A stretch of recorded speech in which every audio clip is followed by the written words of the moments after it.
I'm sitting with my wife watching it, right? And Uh-huh. as we led up to the reveal, in the back of my mind, I'm thinking they're not going to do this right now. They're not going to do this. They're not going to actually reveal the man Uh behind the curtain on a fucking Disney Plus TV series. They're not going to yeah. do that, right? Right. Episode 6. I'm in my God damn, dude. in my head, that's what I'm thinking. Like, because that strays so far away from the established pattern that we've gotten with the two prior series, right? Right. Imagine if at the end of WandaVision, Doctor Strange just pops up somewhere, right? Hmm. Or at the end of Falcon and Winter Soldier, you get an in-person reveal of Omega Red, right? Right. You would never think they would do that because that's not what the formula has been established. A year ago, the two of us discussed the casting of this character that popped up at the end of Loki. We never, it was teased that maybe he was the guy behind the curtain, but did you actually think you were going to see his face? Did you actually think that you were going to hear him speak and tell his story on this TV series, bro? I At, didn't. at best, a very short post-credit scene. Uh-huh. At best, if we were even lucky enough to have that. Right. But instead, what we got, because like you said, we earned it. We fucking earned it. And at the end of it, we got that payoff. The payoff was perfect. The execution of that payoff was perfect because we seen the man behind the curtain, right? The man behind the curtain explains who he is, why he's the man behind the curtain, and then gives our heroes a choice, right? Right. And we can go. This is spoiler alert. If you haven't seen it, go see it. We're just gonna say the names from now on, straightforward. Let's do it. Oh man, listen, and they didn't even say his name. Wait. Oh man, what did they call him, bro? I don't even remember what they called him right now. Like the one who sees all, the one above all, something like that. Man, I forgot. yeah, But bro. dude, episode 6, the way that started with the MCU beginning and then the montage of the events of Marvel and the real life events, it's Ah, like you just knew like, oh, this is special. This is like, oh shit, right. this is different. This was appointment viewing right here. Yeah, A this scene right here in Loki could have easily have been tacked on into another movie, right? So right, when we see Jonathan Majors as Kang the Conqueror or Immortus, depending on what comic book you read or whatever, right? When we right, actually see him in person as this human being character explaining, yes, you've beat the game. You've made it to the end of the line here. But the reason you made it to the end of the line is because you're a bad guy. You've done things. I know what you did to get here.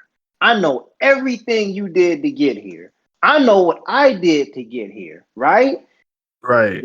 The choice that you have goes one of two ways.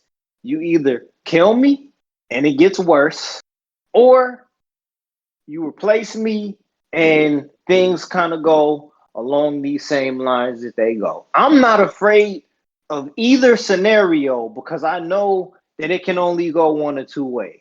Imagine, right? Like I put this on the same level as Ozymandias telling Dr. Manhattan it happened 35 minutes ago, right? Oh, It happened 35 minutes ago. oh shit. Imagine this guy who has done the unspeakable, who has done things that he isn't even willing to admit to you that he's done, right? He Right, knows all of this bad shit that you did to get to this point. He's looking you in your eyes and telling you, guess what? It could always be worse.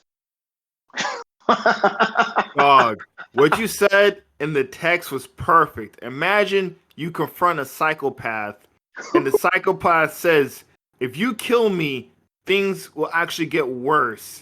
And you Bro, actually go through with it. like, come on, man.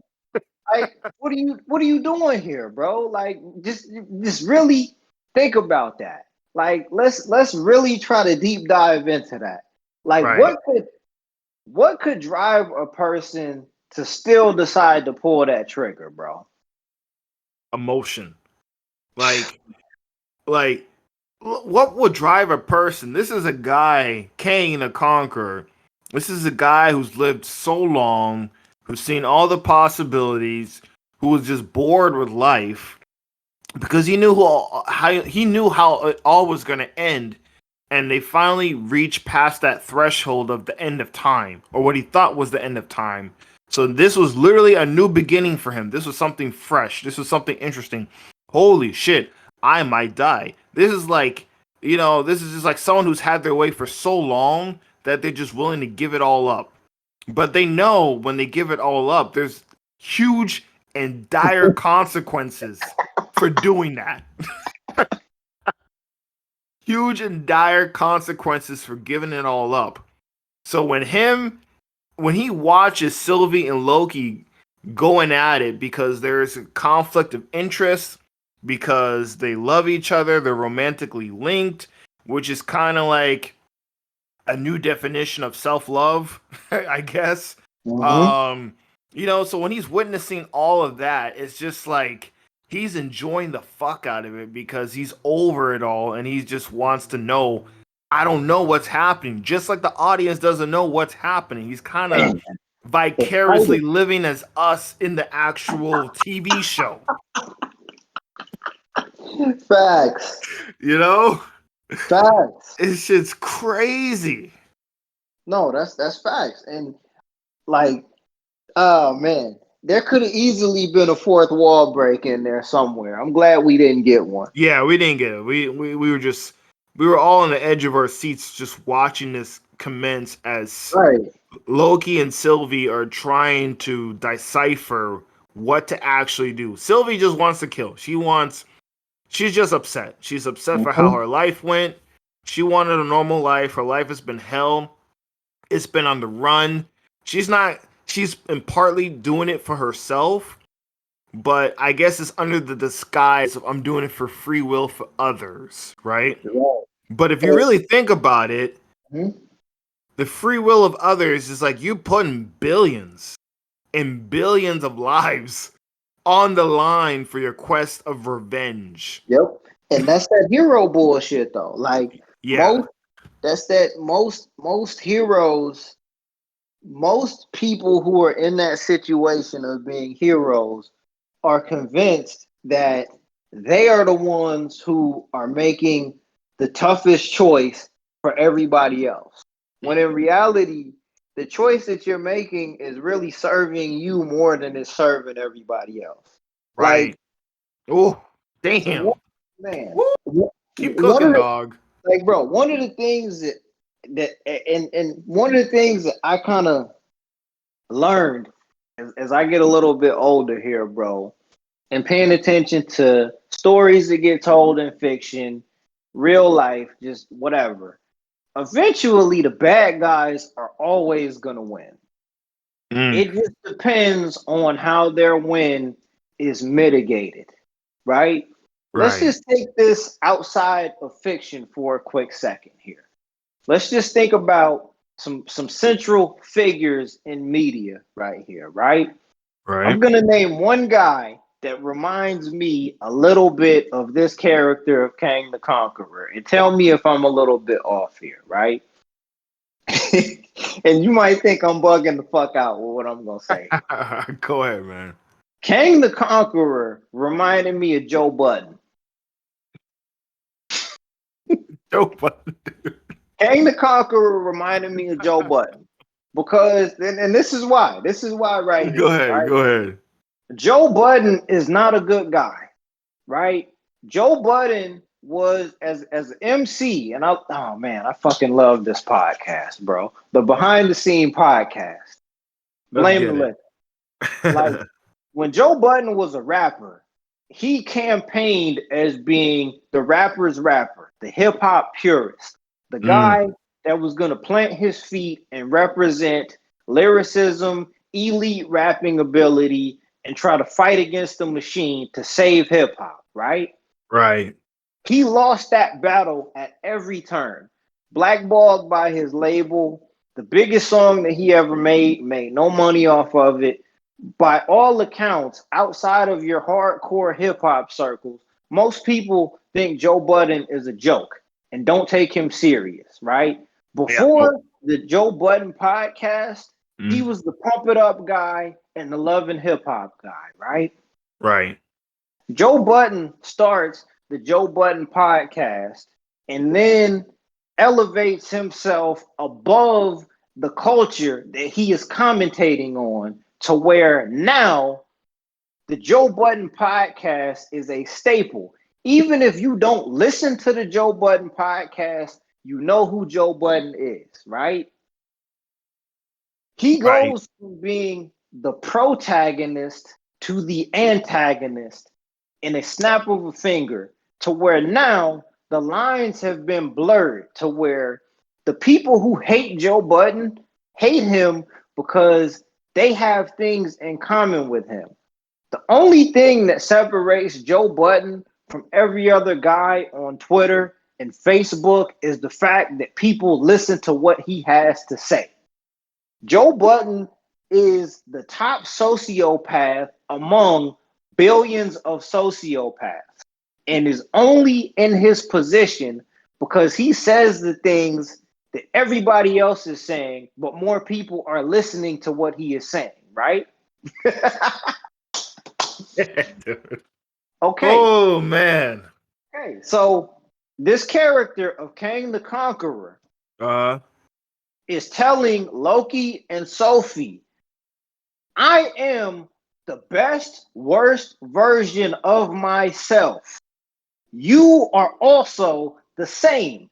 You are the best of the worst version of yourself, which is why you are here right now. If you kill me, a worse version of me is going to pop up and take my place, and your life is going to get harder. The moment that he told the two of them the truth is the moment that the two of them turned on each other. Loki understood that because he related to it. Sophie still was believing in the bullshit. She thought that by killing him, all of her problems were going to be solved. right. I hope I wasn't reaching with that Joe Budden. I really hope I wasn't reaching, bro. Oh man, no, you're right. I mean, he was the best, worst version of himself. He battled what he was originally intended to do was not what he did. He was a scientist, right? He was trying to do better for the good of humanity.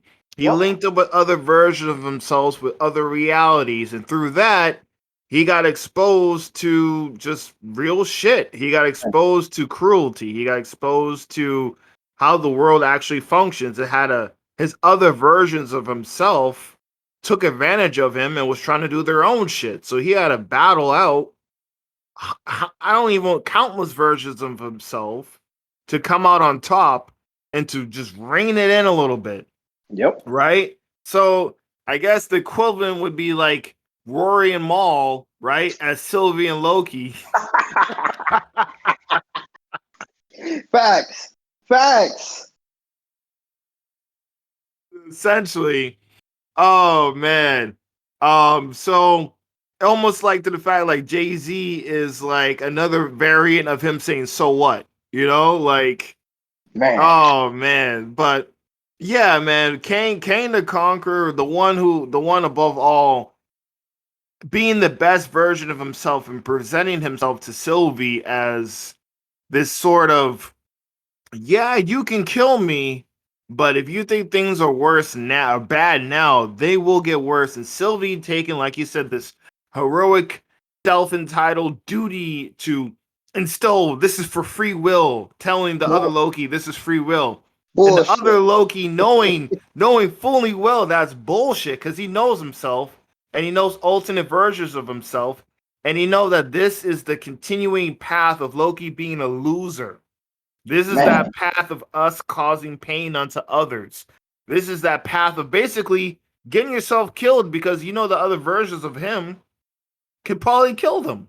man, So this is the whole series of seeing himself dead, seeing other versions of himself fail. This is like his last attempt to stop that from happening.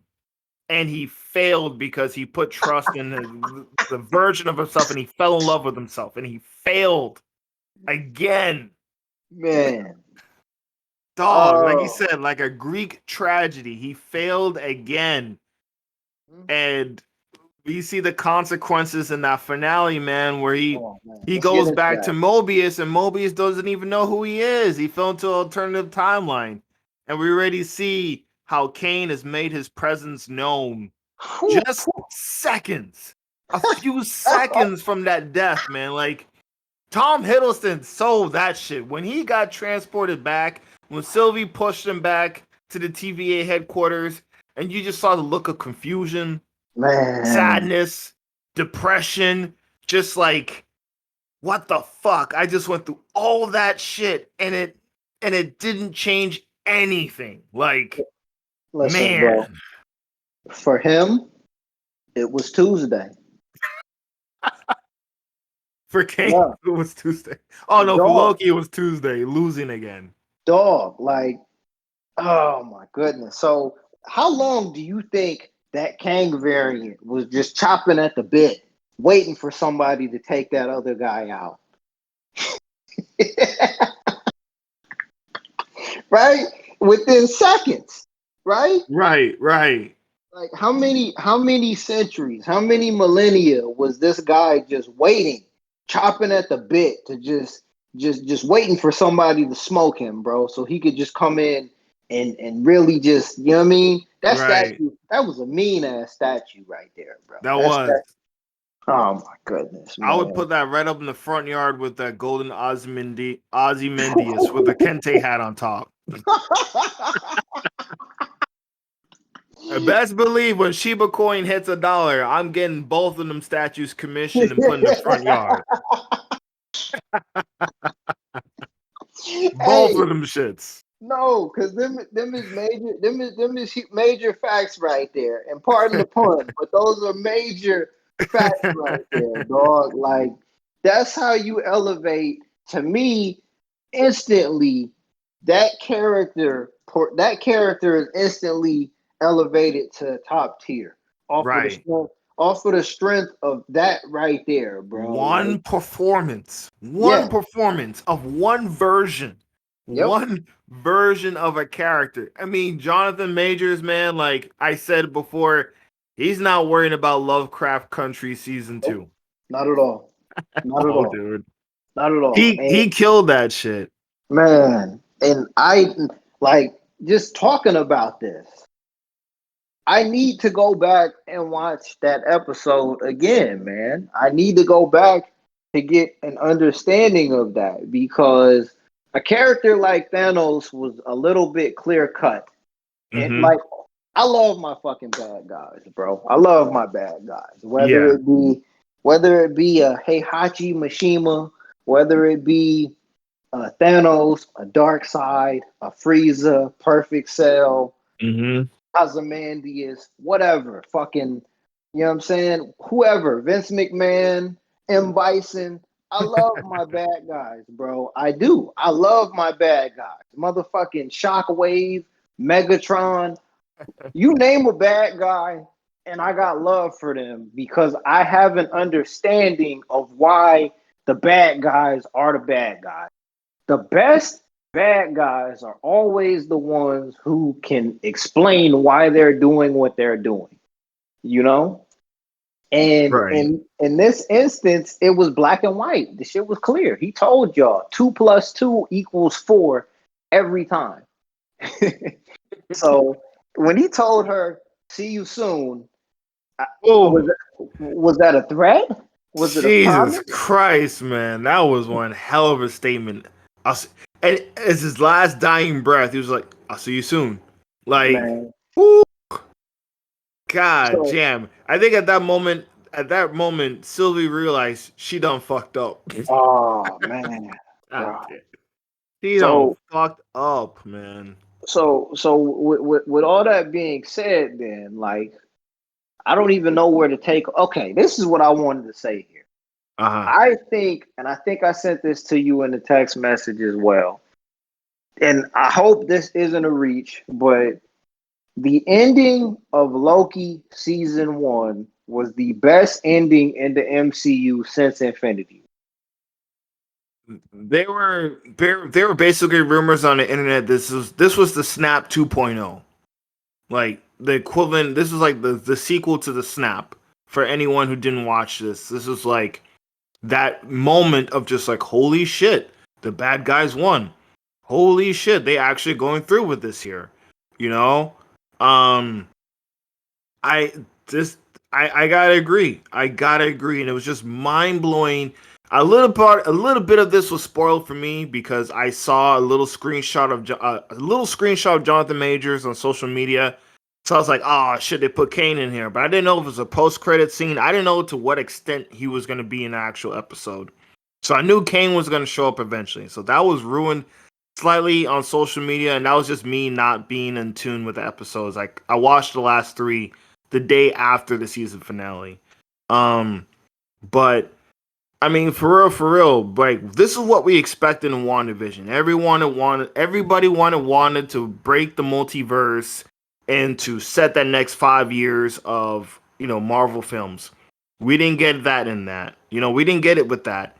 And then with Loki, a series nobody was expecting jack shit to happen. Everyone just thought this was just Tom Hiddleston's send off check. So to speak, on the goodwill of what he did with the Loki character. Nobody was expecting this to be the catalyst for the next phase of the MCU. Nobody. There was no rumors. There was no speculation. This was just no one expected Jonathan Majors to show up. This was such a nice. And Marvel does this so well. They keep everything tight-lipped, so you don't know what the fuck is going on. Mhm. This is one of those moments where you had to been there to feel it. Like now if you watch it and you know what happens, it's not going to hit you because you know what's going to happen. Like you had to basically go spoiler free and enjoy the series. Even for me, part of that was ruined with the Kid Loki variant and the Black Loki variant and the Florida Loki variant and the President Loki variant.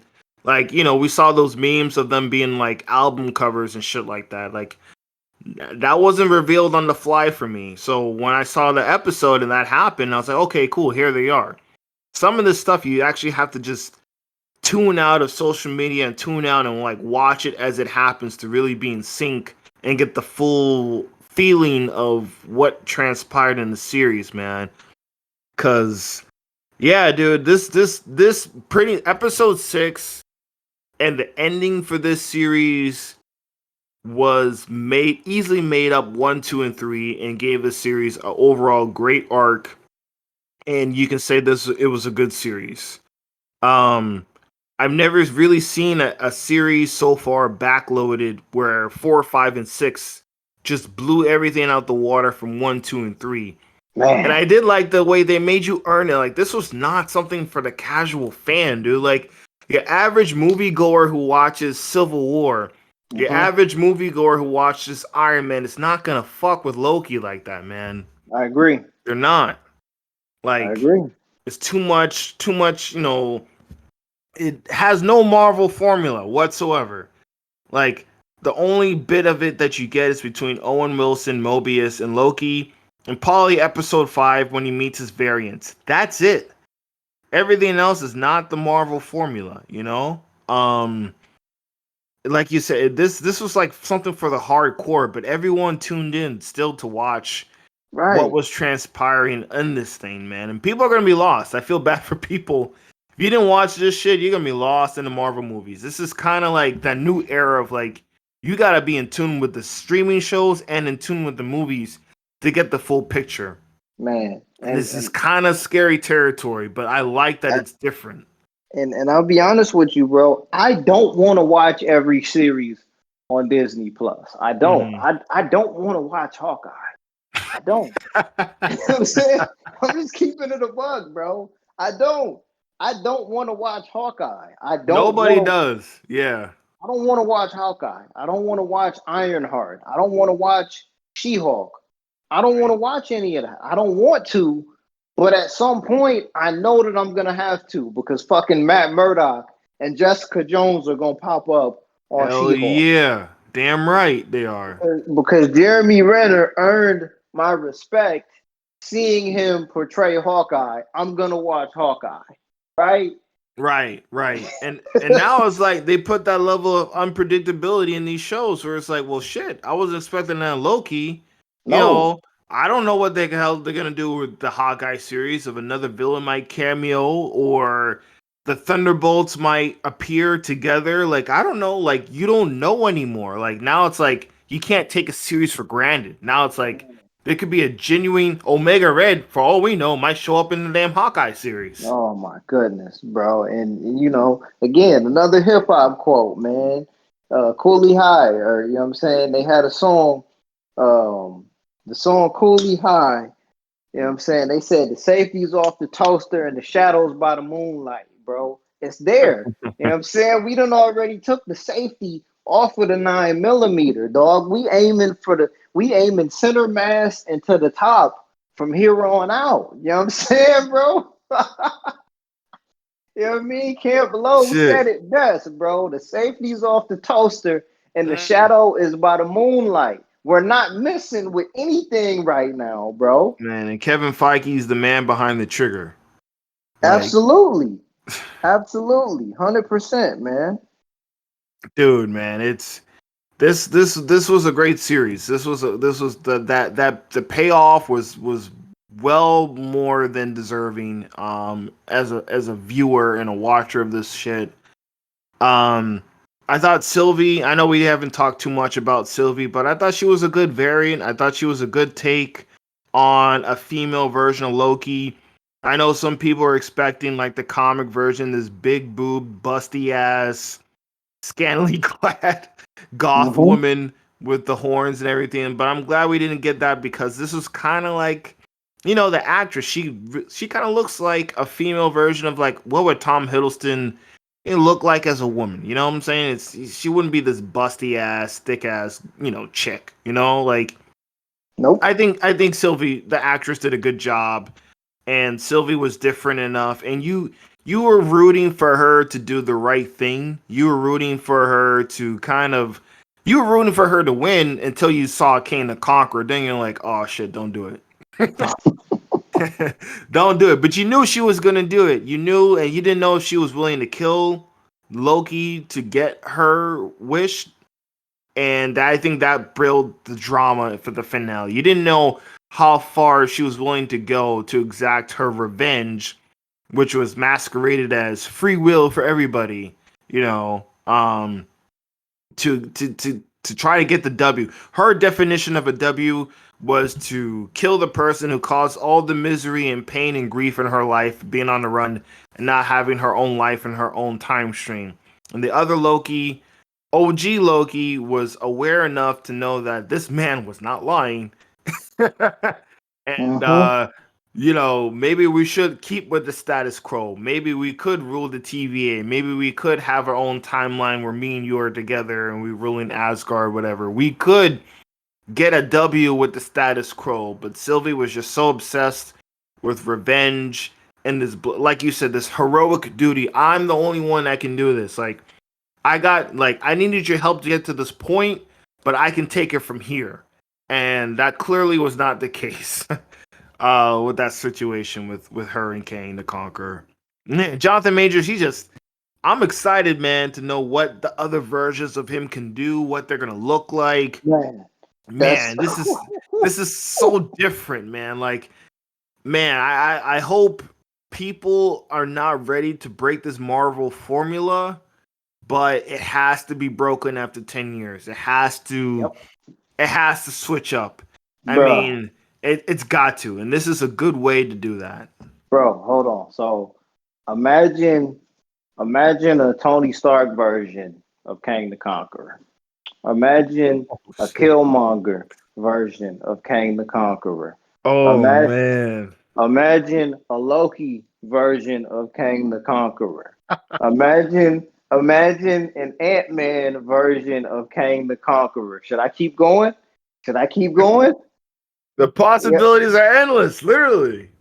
like you see what I'm saying? So Uh-huh. and okay, so moving on here. This is where it gets a little bit dicey at here, bro. So since it's been confirmed that we're gonna get a season two, do we and I appreciate everything you said about Sylvie, and I'm not even gonna try to step on that wisdom there. I'm just glad they didn't make Sylvie into Angela. I'm glad they didn't do that, but digress. Or a variant version of Loki being the one behind it all. That would have been like, what the fuck? Cheap, very cheap. Yeah, very cheap. Yep. Like, bro, now that I think about it, man, like this version of Kang felt a lot like a James Bond villain, but anyway, that ain't got nothing to do with nothing. But um, do you think that for season two, do you think that possibly we could be set up for like who's to say that we don't get a version of Kang for Disney Plus and then a different version of Kang for Ant-Man 3? Right, right. Because we know now it's like, well, shit, are they going to resolve major conflicts from the movies in Disney Plus? Is that, possible now? Because you just introduced a major villain and a major storyline for why things are the way they will be in the MCU. But oh man, I doubt it. I got a feeling they're going to save Kane being destroyed, finally being beaten on the big screen. I have a hard time believing that they start and finish it on Disney Plus. That'd be one hell of a like damn like that's a reach for subscribers. That is one hell of a reach for viewership. But like you said, there's gonna be so many different versions. We can get a Disney Plus version. We can literally get a different version of Kang the Conqueror in every single multiverse type story for the MCU. Literally. Yeah, Um, man. the season two could prelude to Ant-Man and Quantumania 3. It could prelude to another movie. I hear Loki might be appearing in Doctor Strange 2. This season two of yeah, this exact same Loki is gonna appear in Doctor Strange 2, and then season 2 of Loki might happen right after that. Man, Like it's where does this all fit? It's crazy how this is gonna just this just and this is DC shit. This is the crazy part. The DC is known for multiverse aspects of their characters, and Marvel is beating them to the punch with this shit. Like this is nuts, man. This is a whole new venture of the MCU. I like it. Yeah, and I really dig it, man. Season 2 of Loki, it makes sense to me. I don't think they're gonna defeat Kang. They might defeat one version of Kang, Man, or they might prelude it to another movie. It's just like you this don't dude got know. the You can't predict it. like, bro. We thought Thanos had the cheat code.